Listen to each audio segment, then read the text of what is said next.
나의 모습 나의 소유 주님 앞에 모두 드립니다. 모든 아픔 모든 기쁨 내 모든 눈물 받아주. 할렐루야. 예수님 안에서 반드시 좋은 일이 있습니다. 요즘은 결혼해서 한 자녀를 낳는 것도 만만치 않지만 제가 어릴 때만 해도 자녀를 많이 낳았습니다. 어떤 가정은 아들을 보겠다고 위로 딸들을 줄줄이 8명을 낳은 후 9번째로 아들을 낳아 동네 경사가 되기도 했죠. 하지만 저희 집안은 3남매였습니다. 제 위로 누나가 있고 제 밑으로는 남동생이 있습니다. 저는 그래서 저희 집안의 장남이었습니다. 당시만 해도 아들을, 더구나 장자를 선호하는 경향이 있어서 저는 집안에서 나름 대우를 받으며 자랐습니다. 간혹 부엌에라도 들어가려고 하면 어머니가 남자가, 장남이 부엌에 들어오면 안 된다고 쫓겨나기도 했습니다. 그런 집안에서 어머니는 독실한 그리스도인이었고 제가 중학교를 다니던 시절부터 지나가는 말로 우리 강덕이는 하나님께 드려야 하는데 하시곤 했습니다. 그럴 때마다 제가 질색을 했죠.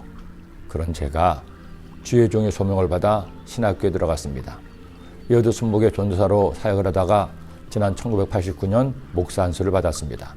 목사로 임직을 받던 날 어머니께서 비로소 저에게 말씀하셨습니다. 목사님, 엄마의 평생 기도 제목이 응답을 받았습니다. 목사님이 어릴 때 내가 기도하던 중에 목사님을 하나님께 바치라고 했는데 목사님이 싫어해서 말을 할 수가 없었죠. 그 후로 쭉 기도만 했어요. 그런데 이렇게 목사님이 되셨으니 정말 감사하네요. 오늘 말씀을 묵상하다가 문득 어머니의 말씀이 생각이 났습니다. 하나님께서 이스라엘 백성들에게 말씀하셨습니다. 모든 집안의 장자는 하나님의 것이라는 겁니다. 그러나 장자를 하나님께 드릴 수 없으니 하나님께서 대안을 준비하셨습니다. 이스라엘 민족의 장자 대신 레위인을 하나님께 드리게 한 것이죠. 보라, 내가 이스라엘 자손 중에서 레위인을 택하여 이스라엘 자손 중에 태를 열어 태어난 모든 자를 대신하게 하였은즉 레위인은 내 것이라. 더 놀라운 사실이 있습니다. 레위인과 이스라엘 민족 전체 장자의 수를 세어보니 차이가 좀 있었죠. 그래서 하나님은 대안으로 모자라는 인원수 대신 속전을 드리겠습니다. 이스라엘 자손에 처음 태어난 자가 레위인보다 273명이 더 많은 즉 속전으로 한 사람에 5세겔씩 받되 성소에 세겔로 받으라. 한 세겔은 20계란이라. 하나님께서는 이렇게까지 장자를 하나님의 것으로 드리게 한 것입니다. 왜 하나님께서는 이처럼 장자에 대한 소유권을 강조하셨나요? 장자는 한 가정의 대표입니다. 즉 장자를 하나님의 것으로 인정함으로 그 가정의 주인이 하나님이심을 고백하게 한 것입니다. 그리고 더 중요한 사실이 있습니다. 하나님께서 당신의 장자를 우리를 위해 주셨기 때문입니다. 하나님의 구원사의 핵심은 독생자 예수님을 우리를 위한 속죄제물로 주시는 겁니다. 이처럼 하나님이 당신의 장자를 주셨으니 우리의 장자는 하나님의 것이라는 셈이 완성되는 것입니다. 또 하나 사실은 이스라엘 백성들이 애굽에 탈출하기 전 마지막 10번째 재앙이 장자의 죽음의 재앙이었습니다. 그때 모든 애굽 사람들의 장자가 죽었을 때 이스라엘 민족의 장자들은 죽음을 면했습니다. 그러게 그 이후로 이스라엘의 장자는 하나님의 것이 되었기 때문입니다. 그러니 그리스도인의 생명은 자신의 것이 아닙니다. 하나님의 것입니다. 예수님께서 당신의 생명을 속전으로 내시고 구원하신 주님의 소유입니다. 지금 내가 가지고 있는 것이 있습니까? 그것은 내 것이 아닙니다. 나에게 맡겨주신 하나님의 것입니다.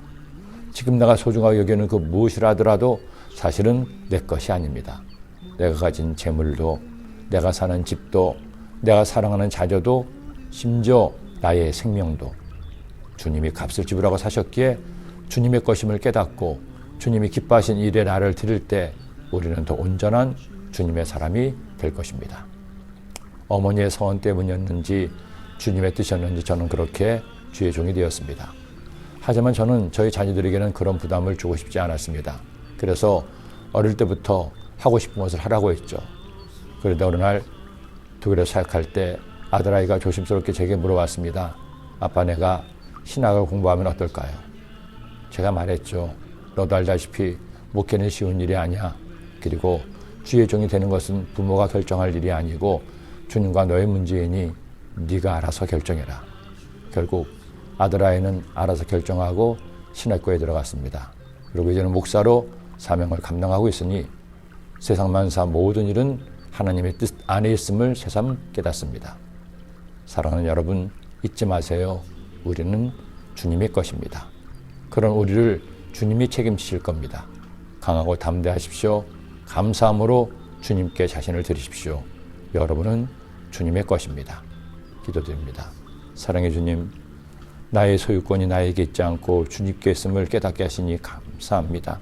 우리들 주님 믿으며 살아갈 동안에 지금 내가 누리고 있는 모든 것이 주님의 선물이요 은혜임을 기억하고 날마다 감사함으로 겸손하게 기쁨으로 사는 하나님의 자녀 되게 하여 주옵소서. 예수님의 이름으로 기도드립니다. 아멘.